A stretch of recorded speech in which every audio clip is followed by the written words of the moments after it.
우리에게 주신 하나님 말씀 에베소서 1장 3절에서 6절 말씀 봉독합니다.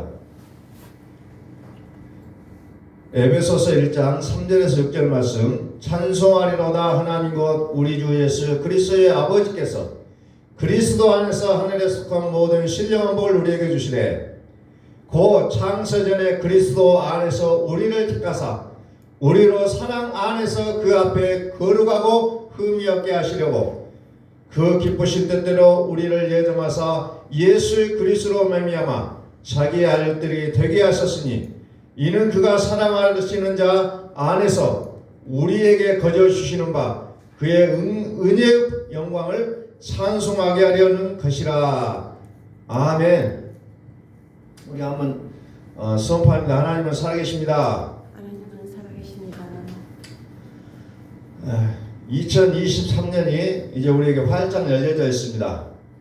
이것도 이제 우리가 살아가는 모습들이 또 한 해 더 만들어지는 기회가 주어졌다는 거죠. 이제 우리는 2022년의 그 아쉬움들을 뒤로 하고 우리가 이제 새해를 맞이했습니다. 그러면서 우리는 또 한번 생각해 보기를 2022년에 살아왔던 나의 모습을 돌아보면서 하나님과 맞지 않는 부분들은 다 털어내버리고 이제 하나님을 기쁘게 하는 삶의 모습으로 새롭게 이제 인생을 써 내려가야 될 우리의 삶이 놓여져 있다는 것을 또한 기억하셔야 된다는 겁니다. 항상 어제나 그제나 지난해나 똑같이 새해를 맞이한다면 그것은 새해가 아니라는 거죠. 똑같은 해라는 겁니다. 세상의 역사는 이제 연도를 변경시켜줬지만 하나님의 역사 안에서는 똑같은 해라는 거죠. 똑같다는 거죠.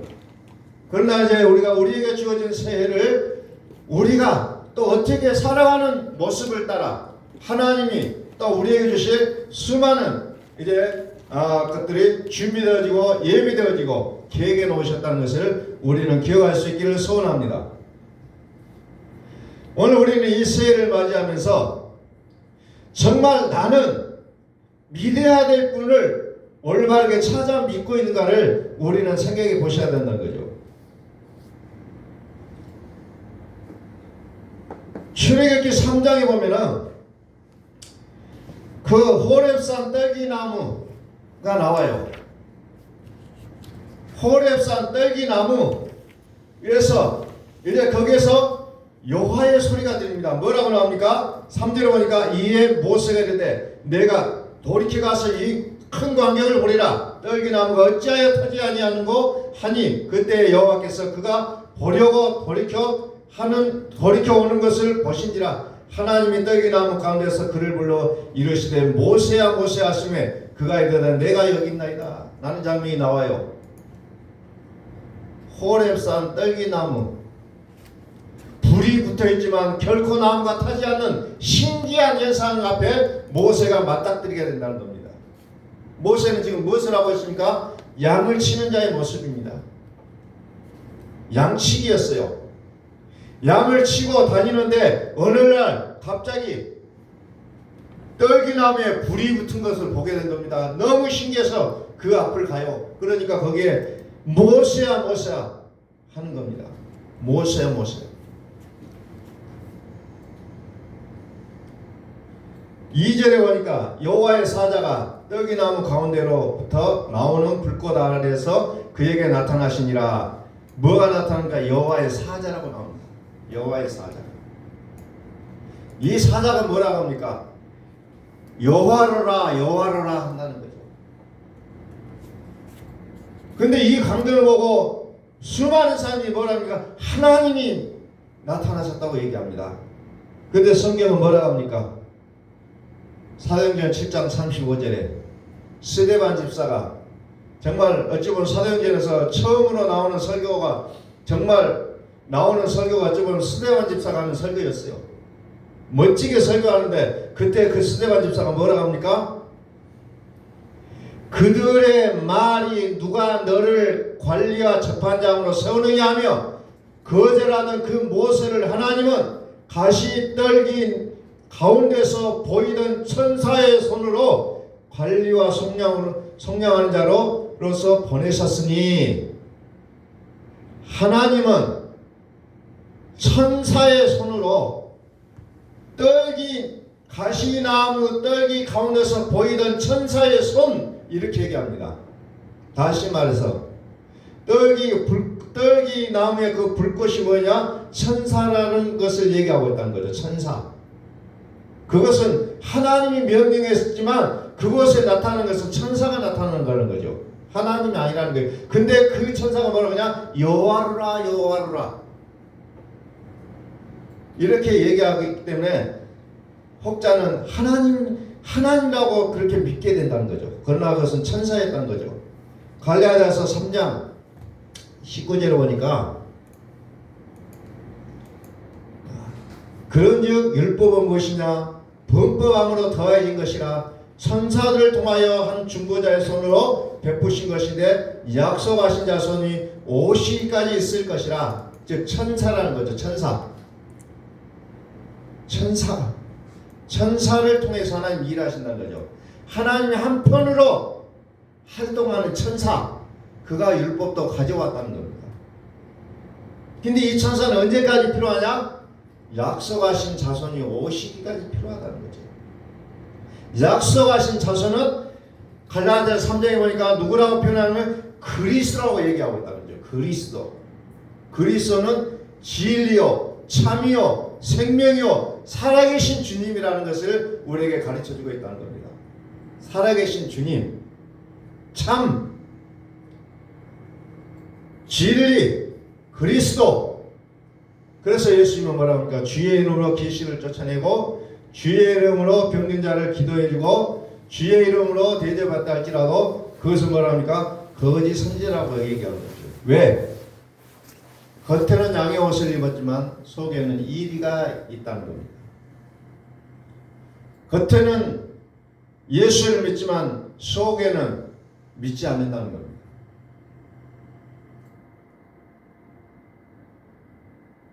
그래서 성경은 무엇을 강조합니까? 너희 안에 살아계신 주님을 원하는 겁니다. 속 사람을 더 강조하고 있다는 거예요. 왜? 겉으로는 믿기가 쉬워요. 그러나 속은 믿기가 어렵다는 겁니다. 예수님을 겉으로만 믿는다는 거예요. 속으로는 안 믿어요. 그렇기 때문에 어떻게 합니까? 주의 말씀을 등한히 한다는 거죠. 주의 말씀을 소홀히 여긴다는 겁니다.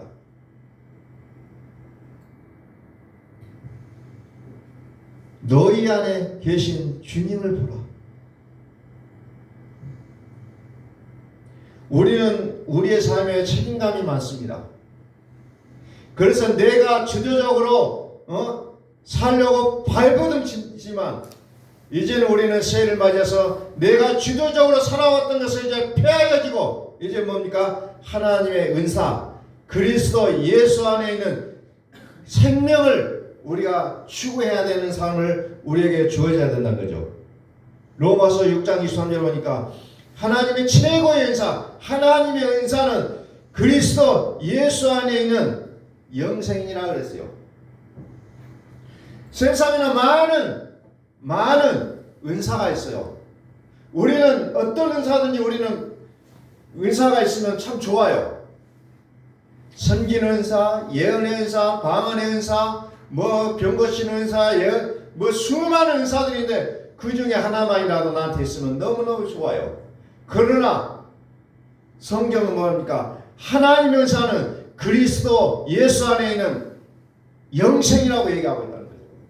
최고의 은사는 영생이라는 겁니다. 영생.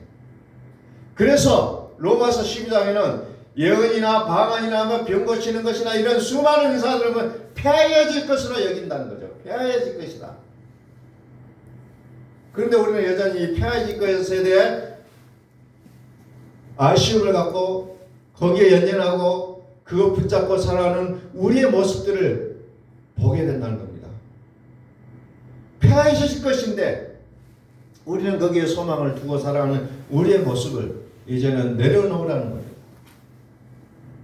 하나님의 은사는 그리스도 예수 안에 있는 영생이니라. 영생이니라. 로마서 7장을 한번 봅니다.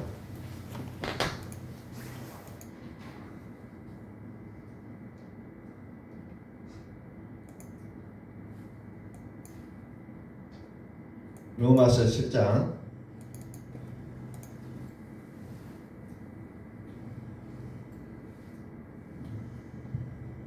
24절. 오라 나는 공고한 사람이로다. 이 사망의 몸에서 누가 나를 건져내랴. 이 문장을 보면은 사도 바울이 얼마나 몸부림치고 있는가를 볼 수가 있어요. 나의 몸이 뭡니까? 사망의 몸이라는데요. 이 사망의 몸을 갖고 있으면서 무엇을 합니까? 내가 선을 하려고 해요. 그런데 선을 행하기보다는 선을 행하기 원하는 나에게 어떻게 된다? 오히려 악이 나오게 되어 있다는 거죠. 그러니 안타까울 수밖에 없어요. 너무너무 괴롭다는 겁니다. 나는 예수 믿고 정말 하나님의 사람으로서 살아가야 되는데 늘 아쉽고 늘 후회스러운 모습만 보이게 되어 있다는 거죠. 왜 그렇습니까? 나의 몸은 사망의 몸이기 때문에 그런 거죠. 사망의 몸은 누가 주도권을 갖고 있느냐? 사망의 세력을 잡은 자 마귀라고 나옵니다. 마귀가 이 사망의 몸을 주도하고 있어요. 이 사망은 세상의 신이에요. 세상의 임금이에요. 그럼에도 불구하고 우리는 뭡니까? 몸으로 살아내야 하려고 발버둥 친다는 거죠. 그래서 내가 좀 좋은 일을 한번 해볼까? 발버둥 치고 삶을 살아가게 될 때 오히려 나를 통해서 나온 건 악이 나온다는 겁니다. 좋은 말을 해보려고 했는데 내 입에서 나온 것은 악이 나쁜 말이 나온다는 거죠. 안 좋은 말들이 쏟아져 나온다는 겁니다. 이 마귀는 천하 만국을 다스리는 자요. 그러니 사망은 몸으로 살아내야 할 모든 것들을 포함시키고 있다는 거죠. 나의 몸으로 발버둥치는 이 모든 것들.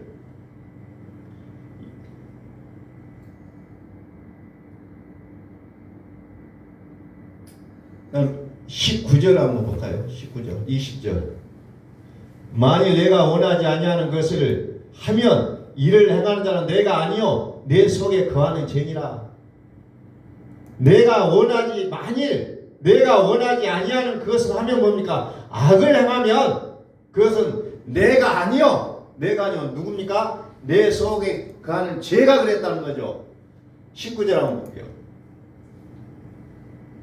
내가 원하는 바 선을 행하지 아니하고 도리어 원하지 아니하는 악을 행하는도다. 사람은 누구나 다 선을 행하고 싶어요. 안 그래요? 다 선을 행하고 싶어요. 그런데 하고 나면 뭐가 나옵니까? 악을 행하게 된다는 겁니다. 이게 정말 얼마나 안타까운 일이에요. 그래서 사망의 몸이로다. 나는 공고한 자로다. 나는 공고한 자라고 얘기합니다. 이 사망의 몸에서 누가 나를 건져내고 한계에서 벗어나야 내가 생명으로 들어가게 될 것인데 이 한계를 벗어나지 못하고 있다는 겁니다.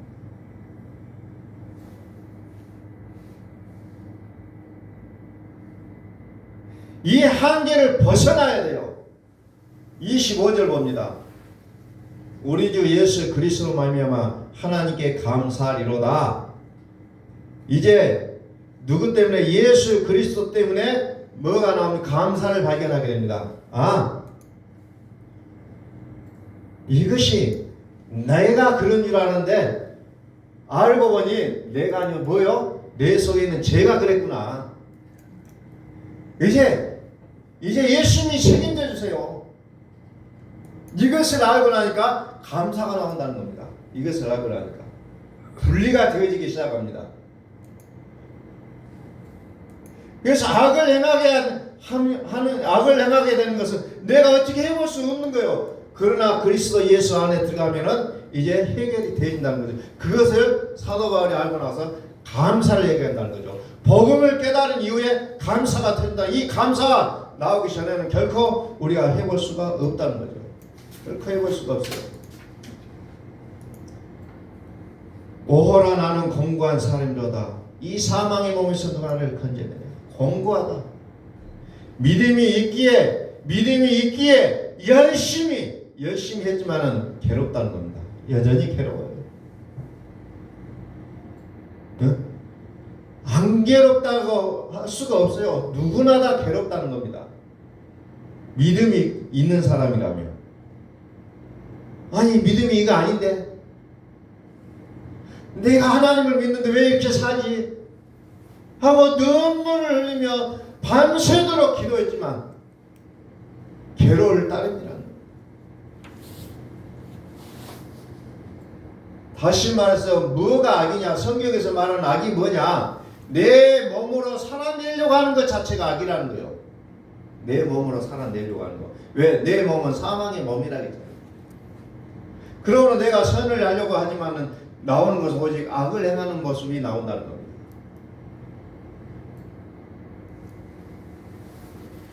(21절에) 나에게 악이 함께 있다고 했어요. 그래서 이길 수가 없는 거예요. 이 악을 처리하지 않으면 결코 우리는 새로운 피조물의 모습으로 살아갈 수가 없다는 겁니다.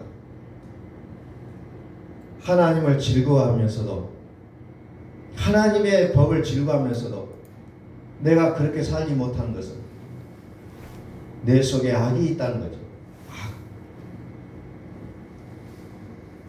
23절 내 지체 속에서 한 다른 법이 내 마음의 법과 싸워 내 지체 속에 있는 죄의 법으로 나를 사로잡는 것을 보는도다. 뻔히 눈뜨고 보면서 당한다는 거죠. 내 마음의 법이 있는데 또 다른 법이 있다는 거죠.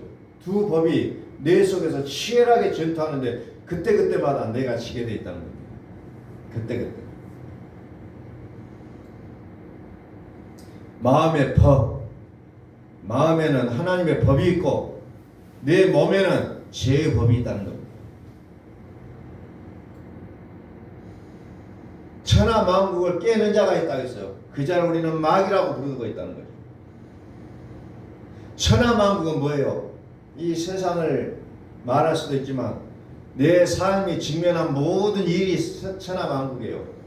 우리는 이것 때문에 끊임없이 씨름하잖아요. 근심하고 염려하고 걱정하고. 왜? 그건 전부 천하만국이라는 만국을 깨는 자가 있기 때문에 거기에는 늘 염려와 근심, 걱정밖에 없다는 거죠. 그러면서 우리는 이것을 정말 실현을 잘하는 자는 어떤 모습으로 되냐? 하나님의 생명으로 살아야 되는 것을 깨닫는 자가 진짜 실험하는 자예요. 그런데 그것이 덮침을 다 받아버리면 그건 올바른 실험이 아니라는 겁니다. 창세기 3장에 보니까 생명과실을 먹어야 영생할까 하느라 그랬어요.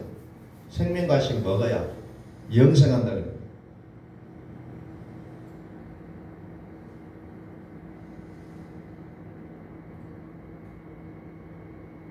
그래서 하나님의 법이냐, 죄의 법이냐 하는 것은 우리의 몸을 통해서 나오게 된다는 거죠. 나의 말을 통해서 나오죠. 보통 말은 그냥 소리 나는 말만 있는 것이 아니라 우리의 얼굴에 나오는 표정들, 우리의 손에서 나오는 행동들, 우리의 발에 움직이는 모습들, 우리의 얼굴에서 뭐가 나오니까 막 짜증도 나오고 불평도 나오고. 그러나 이런 것들보다 감사가 나와야 진짜 하나님의 사람으로 들어가게 된다는 거죠. 감사. 나의 반응, 나의 몸의 반응이 어떻게 나오냐? 하나님이 나의 몸을 통해서 하나님이 나타나시느냐? 아니면은 세상신이 나오는 것인가? 우리는 철저하게 우리 자신들을 돌이켜 봐야 된다는 겁니다. 이 감사가 나와야 한계를 이제 통과할 수가 있게 된다는 거죠. 감사가 나오기 전에는 계속해서 우리는 한계 속에 묻혀 살게 된다는 거죠. 그것이 우리의 반응으로 나오는 거예요. 짜증과 불평과 불만. 하나님의 살아계시지 않는 모습으로 끊임없이 나오게 됐다는 거죠. 아브라함의 아내 사라를 보십시오. 이미 경수가 끊어져서 아이를 가질 수 없는 상태예요. 그것이 사실이에요. 누가 봐도 사람의 상식으로 볼 때 이미 그 사람은 할머니가 돼서 아이를 낳을 수도 없는 상태예요. 그런데 어떻습니까? 진실이 뭐예요? 아들을 낳을 것이라는 거예요. 진실은. 사실은 사실이지만 진실이 이기는 장면이 아브라함의 부인을 통해서 나타나고 있잖아요. 오늘 우리 믿음의 사람들은 사실을 믿는 것이 아니라 진실을 믿으셔야 된다는 거예요. 내가 똑똑히 봤어가 아니요. 내가 똑똑하게 들었어가 아니라 우리는 진실을 믿으셔야 된다는 거예요. 진실을 믿어야 돼요.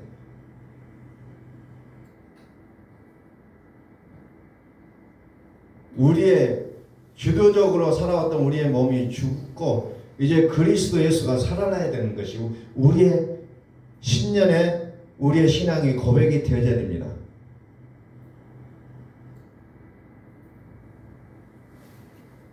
진실로 살아내지 못하고 사실로 살아간다면 아직도 내가 살아있다는 증거예요. 그럴 때 우리는 무엇이 됩니까? 예수님께서 나를 위해 죽으셨구나. 예수님께서 나를 위해 죽으셨음을 우리는 끊임없이 고백하고 선포해야 된다는 겁니다. 그래서 이사야서 53장을 통해서 제가 계속해서 1,000번째를 드리자고 말씀을 드린 거예요. 계속해서 선포해야 됩니다. 선포하고 선포하고. 예수님께서 나를 위하여 죽으셨습니다. 예수님께서 나를 위하여 죽으셨습니다. 죽으셨습니다. 끊임없이 끊임없이. 우리 주 예수 그리스도로 말미암아 하나님께 감사하리로다. 그런즉 내 자신이 마음으로는 하나님의 법을 육신으로는 죄의 법을 섬기노라. 이제 깨달았다는 거죠. 왜 내가 이렇게 괴롭냐. 내가 선을 행하지 못하고 악을 행하고 나서 후회하고 슬퍼하고 괴로워하고 있는 이유가 뭐냐. 마음으로는 하나님의 법을 육신으로는 죄의 법을 섬겼기 때문이었구나 라는 것을 아는 순간에 이제 감사하잖아요. 이게 사도 바울의 모습이었어요.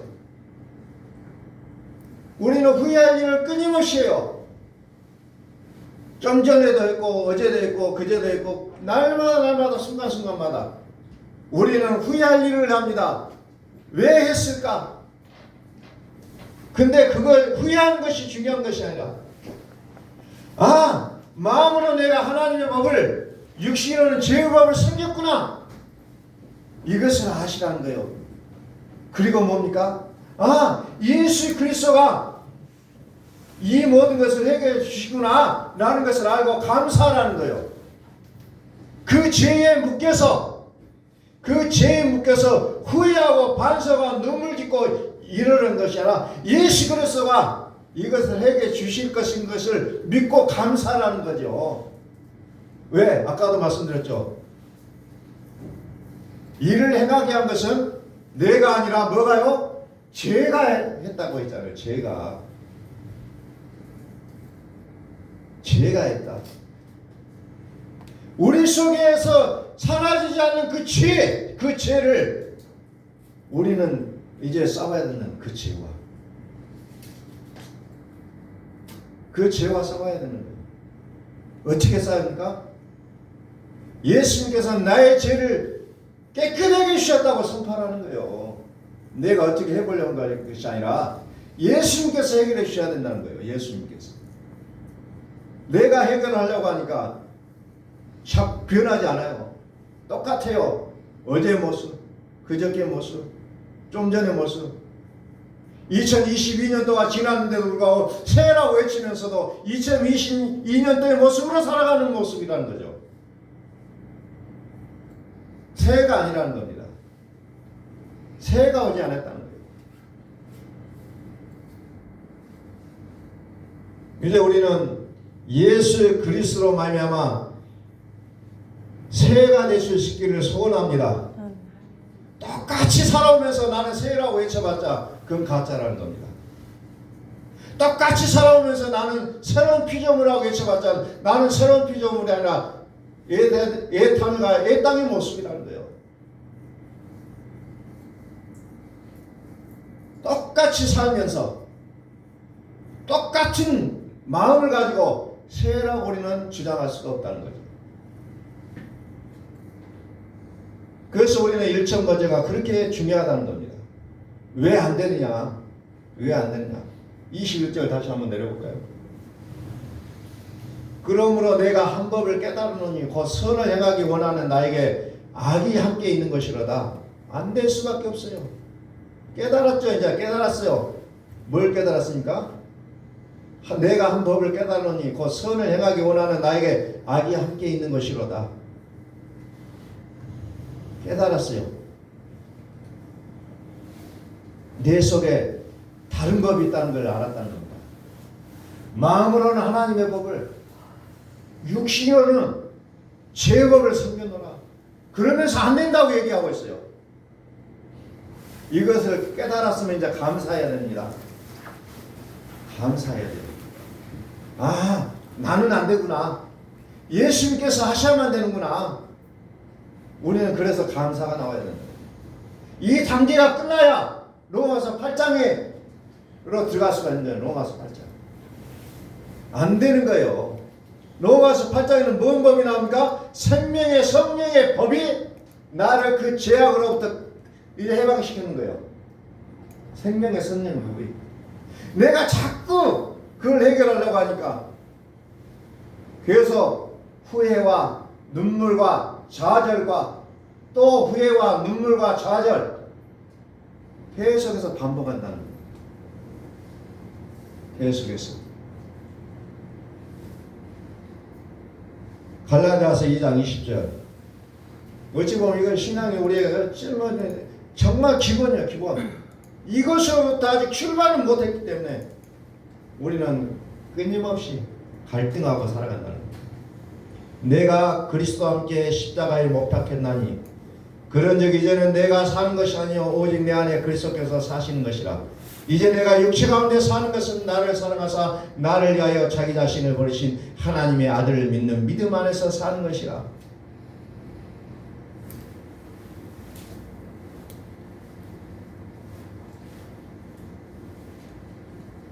내 속에 다른 법의 활동이 있다는 것을 깨달았을 때 비로소 우리는 감사할 수가 있는 거예요.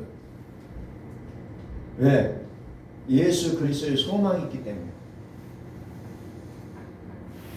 그래서 우리는 예수님께서 나를 위하여 죽으셨다는 것을 믿었을 때 이제 나 삶이 이제 바르게 굴러갈 수 있다는 것을 갈라디아서 2장 20절에서 말씀하고 있는 겁니다.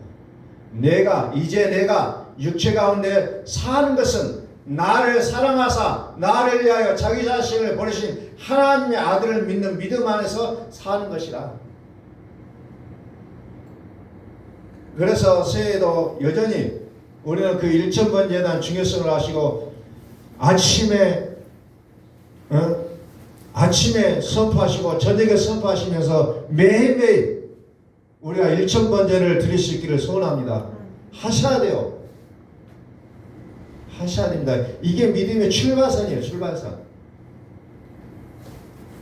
예수님께서 나를 위해 죽으셨구나. 죄와 씨름하고 갈등하고 그것 때문에 후회하고 그런 시간에 예수님이 나를 위하여 죽으셨습니다라고 선포하시라는 거예요. 나를 위하여 죽으셨습니다.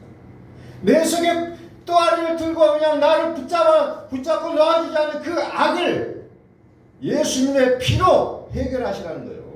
내가 해결을 하려고 하니까 계속해서 죄가 나오는 겁니다. 계속해서 악이 나오는 거예요. 정말 여러분들이, 저와 여러분들이 예수 그리스도를 믿으신다면, 이제 예수 그리스도께서 나의 모든 죄를 해결해 주셨음을 믿으신다면 이제 날마다 선포하셔야 되는 거예요.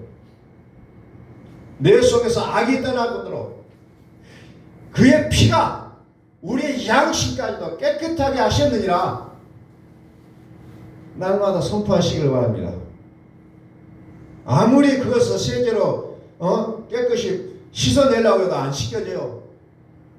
아무리 그 악한 락스를 뿌려가지고 내 마음을 씻는다고 해도 절대 씻겨지지 않아요. 절대 씻겨지지 않습니다. 오직 예수의 피로 깨끗하게 씻겨짐을 우리는 믿고 감사하셔야 된다는 겁니다. 생명의 성령의 법, 생명의 성령의 법.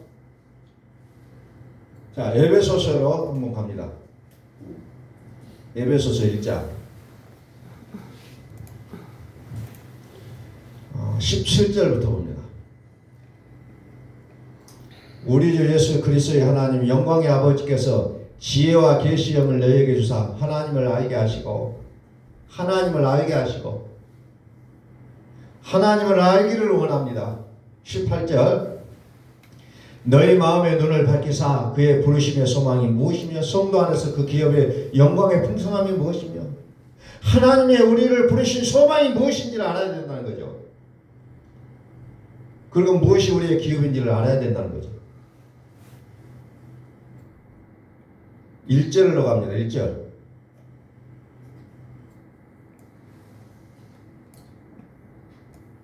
하나님의 뜻으로 말미암아 그리스도 예수의 사도된 바울은 에베소에 있는 성도들과 그리스도 예수 안에 있는 신실한 자들에게 편지하노니 그리스도 예수 안에 있는 신실한 자. 에베소 1장은 그렇게 이제 시작합니다. 2절 하나님 우리 아버지와 주 예수 그리스도로부터 은혜와 평강이라고 하겠죠. 은혜와 평강. 은혜를 우리는 예수라고 했고 평강을 그리스도라고 했어요. 요한복음 1장에서는 은혜와 진리라고 표현합니다. 은혜와 진리. 이렇게 구분되어서 표현하고 있는 거죠. 예수, 그리스도. 자, 3절. 찬송하려도 하나님 곧 우리 주 예수 그리스도의 아버지께서 그리스도 안에서 하늘에 속한 모든 신령한 복을 우리에게 주시되 어디에서 복을 주시냐? 그리스도 안에서. 그리스도 안에서 하늘에 속한 모든 신령한 복을 우리에게 주신다 그랬죠. 이 하늘이 뭐예요? 하늘에 속한다. 하늘에 속한다. 오늘 이 시간에 저와 여러분들 좀 이제 어찌 보면 이제 좀 깊이 생각해야 돼요. 내가 믿는 하나님이 진짜냐? 이제 제가 이제 너무 이제 거칠게 표현합니다. 내가 믿고 있는 믿음이 진짜냐? 며칠 전에 어떤 분을 만났어요. 과거에는 교회를 다녔는데 지금은 안 다니는데 요즘 뭐 하나님의 증인 하나님의 교회에 와서 전도한다고 막 설교를 하고 가고 또 뭐 어떤 신천지에서 와서 또 전도한다고 얘기하고 가고 막 수많은 사람들이 와서 얘기를 한다는 게 교회에서 나도 얘기하고 이제 그러면서 이제 이야기를 하게 된 거죠. 그래서 이제 제가 이제 그분에게 이야기한 게 그랬어요. 누구의 말이 옳으냐고 물어보더라고요. 근데 본인도 이제 기성교회를 다녀왔기 때문에 또 그것은 아니라고 느껴지더라는 거죠. 그건 아닌 것 같다. 뭐가 진짜냐고 물어봐요. 뭐가 진짜고 가짜고를 떠나서 하나님 자신을 보여주기 위해서 우리에게 보내주신 분이 누구냐? 그리스도다. 그분을 알지 못하면 하나님의 뜻을 알지 못하는 거다. 그래서 제가 이제 좀 강하게 얘기해서 하나님 자신을 보여주기 위한 방법으로 그리스도를 엑기스로 우리에게 보내셨다고 제가 표현한 거예요. 그리스도를 엑기스로 보내셨다. 그러니까 하나님을 알려고 하면 그리스도를 만나야 할 수가 있지 다른 것을 통해서는 알 수가 없다고 제가 강력하게 얘기를 했어요. 근데 그분이 묘하게 또 교회를 안 다니면서도 고개를 까딱까딱 하더라고요. 그게 맞다라는 것을 인정을 하더라고요. 교회는 아직 안 나가고 있지만 하나님이 자기 자신을 보여주기 위해서 말씀이 육신이 되어 우리 가운데 오셨는데 그분이 은혜와 진리가 충만하더라는데 하나님이 자기 자신을 보여주기 위해서 그리스도를 엑기스로 보여주신다니 그리스도를 봐야만이 맛보아야만이 우리는 하나님을 알 수밖에 없고 거기에 구원이 있을 수밖에 없다는 것을 좀 설명을 했어요. 그리스도를 통해서 하나님을 알려주시려고 성경은 기록하고 있다고 했잖아요. 누가복음에서도 요한복음에서도 내가 선지서나 오경이나 선지서나 시편에 그래 나에 대하여 기록하지 않았느냐. 내 오직 이것을 내가 쓴 것은 너희로 하여금 예수께서 하나님 아들이심을 믿고 그로 인하여 생명을 얻게 하기 위해서 이 성경을 기록했다. 이 성경의 목적이 거기에 포커스를 맞춰주고 있다는 겁니다. 아무리 유식한 말로 많은 것을 떠들었지만 성경을 예수 그리스도라고 예수를 그리스도라고 얘기하지 않은 그 성경은 성경이 아니라는 겁니다. 다른 우리의 일상생활에 어떤 삶에 영향을 주고 좋은 참고가 될 수는 있겠지만 복음은 아니라는 거죠. 복음은 아니라는 거죠. 오직 예수 그리스도 예수여야만이 성경은 하나님께 나아갈 수 있다라고 성경을 말씀하고 있다는 거죠. 그리스도 안에서 하늘에 속한 모든 신령한 복을 우리에게 주시되, 이 하늘이라는 게 뭐예요? 고린도전서 8장 5절에 뭐가 나옵니까? 하늘에는 많은 신이 있고 많은 왕이 있고 많은 주가 있다고 했어요. 하늘에는. 그게 하늘의 개념이에요. 우리가 보는 파란 하늘, 그게 하늘이라는 뜻이 아니고,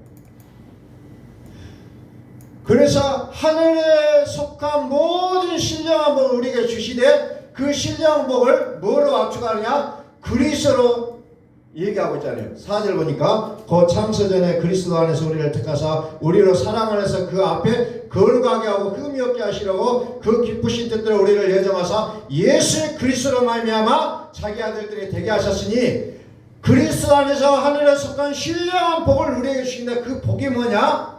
그리스도 안에서 예수 그리스도로 말미암아 자기 아들이 되게 하신 게 복이다고 얘기하고 있다는 겁니다. 이게 에베소에서 말하는 복이라는 겁니다. 새해 복 많이 받으세요. 이 말이 무슨 말이냐? 예수 그리스도로 말미암아 하나님의 아들이 되게 해달라는 거예요. 이게 예수 그리스도로 말미암아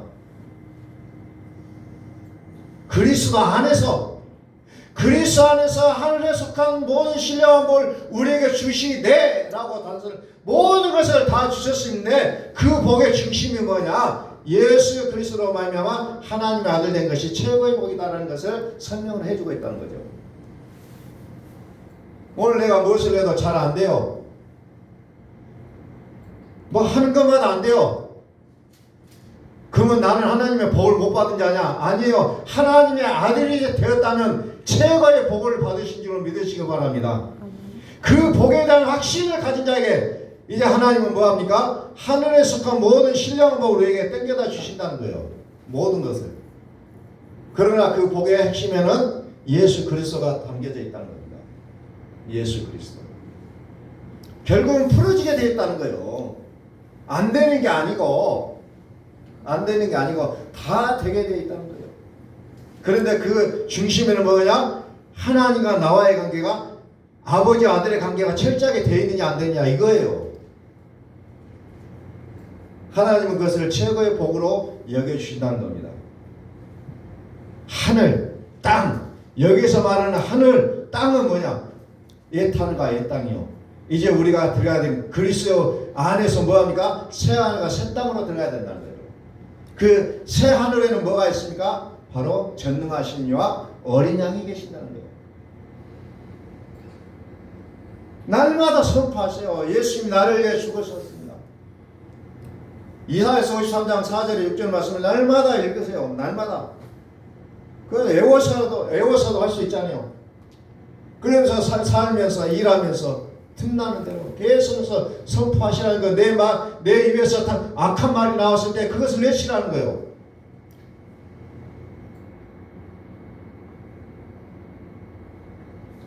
그것을 끊임없이 외치시라는 겁니다. 그리스도 안에서 4절에서 그리스도 안에서 또 7절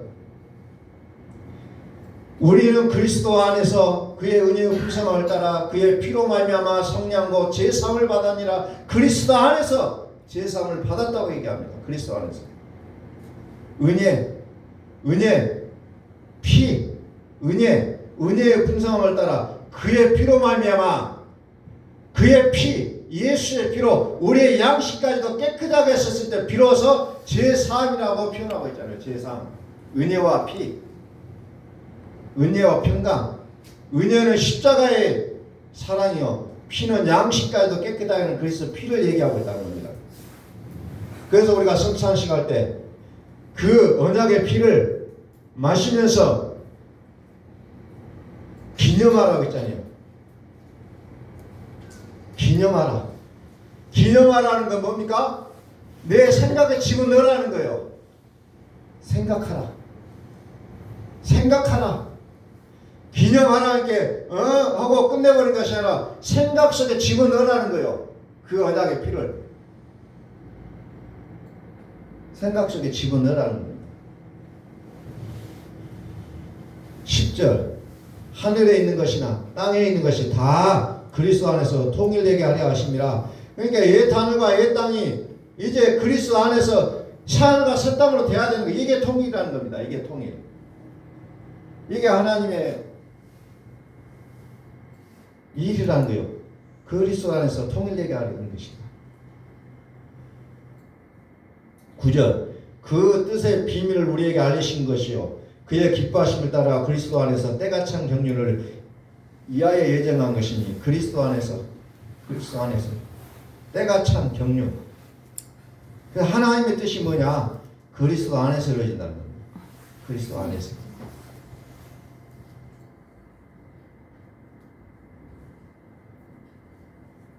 그리스도 안에서 많은 많은 주가 있어요. 많다는 겁니다. 그래서 우리는 정확한 믿음의 대상을 알라는 거죠. 누구를 믿어야 되냐? 그리스도를 통하여 하나님을 찾아가야 된다는 겁니다. 그게 길이에요. 그게 길이고 진리요 생명이라는 거예요. 이 사람이 와서 말하는 것도 다 맞고 저 사람이 와서 말하는 것도 다 맞아요. 그런데 내가 곧 길이요 진리요 생명이라. 그리스도를 통하지 아니하고 하나님께 가는 것은 뭡니까? 반칙이라는 거야. 그건 소용이 없다는 겁니다. 오직 성경은 그것을 얘기하고 있는 거예요. 정확한 믿음. 나는 죽었노라. 예수님께서 나를 위하여 죽으셨습니다. 1,000번째를 끊임없이 드려야 됩니다. 자, 에베소서 1장 10절. 우리는 그리스도 안에서 그의 은혜의 풍성함을 따라 그의 피로 말미암아 성량과 제사함을 받았느니라. 새 언약. 우리의 마음에서 나를 위해 죽으시고 나를 위해 살으시는 이 일이 내 안에서 이루어져야 된다는 겁니다. 이거 어떤 역사적인 사실이다, 뭐 이것은 뭐 어쩐다 논하는 것이 아니라 내 속에서 이루어져야 된다는 겁니다.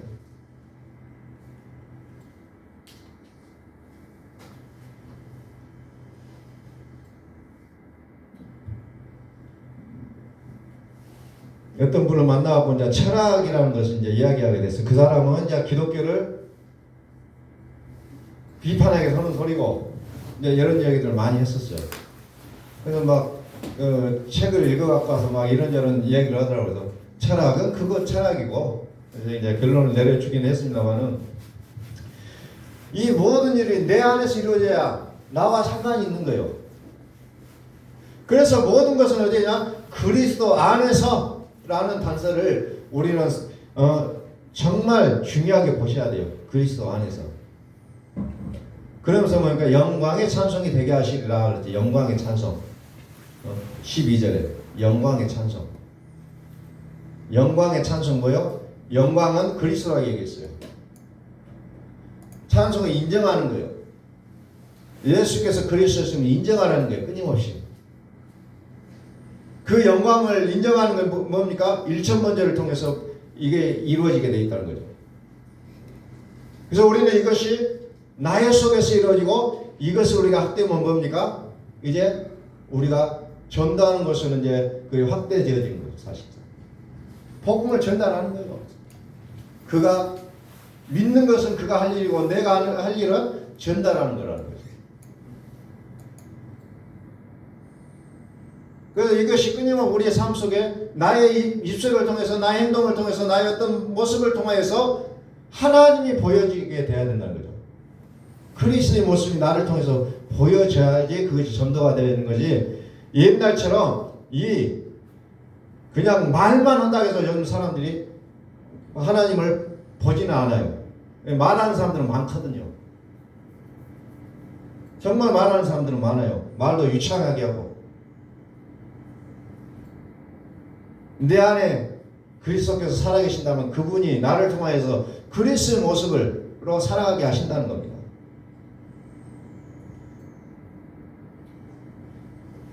로마서 8장 14절 보니까 하나님의 아들이 누굽니까? 하나님의 영으로 인도함을 받는 사람은 곧 하나님의 아들이라. 하나님의 영으로 뭡니까? 하나님의 영은 그리스도예요. 그리스도로 인도함을 받는 사람은 하나님의 아들이다. 철저하게 이렇게 성경은 얘기하고 있잖아요. 나의 생각과 나의 뜻으로 살아가는 것이 아니라 그리스도로 사는 사람을 가리켜서 하나님의 아들이라고 얘기하고 있는 겁니다. 하나님의 그리스도로 인도함을 받는 자가 하나님의 아들이다. 그래서 우리가 해야 될 씨름은 예수님이 나를 위해 죽으셨다는 것이 우리 아구까지 차오르기까지 해야 된다는 겁니다. 아구까지 차야 돼요. 그냥 되어진 거 아니에요. 한 번 했다고 짠하고 갑자기 바뀌어버린 거 아니라는 거죠. 내가 예수 믿고 작정했을 때 교회 나와서 짠하고 바뀌어지는 거 아니라는 거예요. 끊임없이 우리는 내적 갈등과 고통 속에 있어요. 그러나 그때마다 예수님이 나를 위해 죽었음을 선포하라는 거예요. 예수님이 나를 위해 죽으셨습니다. 다시 하나님의 복이 뭐냐? 다시 정리합니다. 그리스도 안에서 하늘에 속한 모든 신령한 복을 우리에게 주시되 예수 그리스도로 말미암아 자기의 아들들이 되게 하셨다라는 부분으로 오늘 결론을 내리겠습니다. 예수 그리스도로 말미암아 자기의 아들들이 되게 하셨다. 이제 2023년 하나님의 아들이심을 확신하고 이제 매일매일 이제 1,000번제를 통해서 이제 예수의 분량이 9가지 참으로 그리스도께서 내 안에 살아주시는 그 단계로 들어가는 이제 새해가 되시기를 예수 그리스도의 이름으로 축원합니다. 기도하겠습니다.